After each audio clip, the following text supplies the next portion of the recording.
Then there's oil.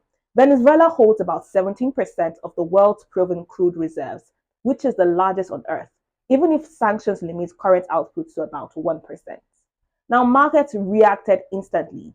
Oil prices jumped, and US oil company shares went up after Trump said American firms will be very involved in Venezuela's energy sector. But here is my concern. If one president can invade another country, remove its leader, and link military action to economic interests, what precedent does that set? Not just for Venezuela alone, but for smaller nations watching quietly. When power ignores rules, rules stop protecting the weak. They become tools for whoever is the strongest. And that brings us to our final story, which may feel lighter, but shows the same dynamics closer to home. And that is football. Manchester United have sacked coach Ruben Amorim. And on the surface, it's just football. But underneath, it is a story about leadership, expectations, and what happens when personalities clash with power.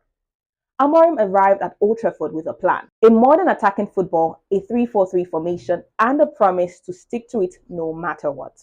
Bold, but bold only works when results follow. Fans still remember that August Carabao Cup trip to Grimsby, a 12-11 penalty shootout loss to a fourth-tier team. Embarrassing. Amorim admitted afterward that emotions got the better of him, which is kind of a polite way of saying, I probably shouldn't have said that out loud. Although he never stopped doubling down, and even after tweaking the system once, he'd revert immediately, moving players in confusing ways, especially the big money signings. Over £200 million spent, and some players were asked to play positions that barely existed in his formation. Now, from the last game, a 1-1 draw with Leeds, behind the scenes, tensions were high, and Amorim openly criticized academy and senior players. When he said, I won't quit, the club had no choice but to act. Fans went wild online with relief, celebration, and chaos. But here's the bigger picture. It's not just Amorim.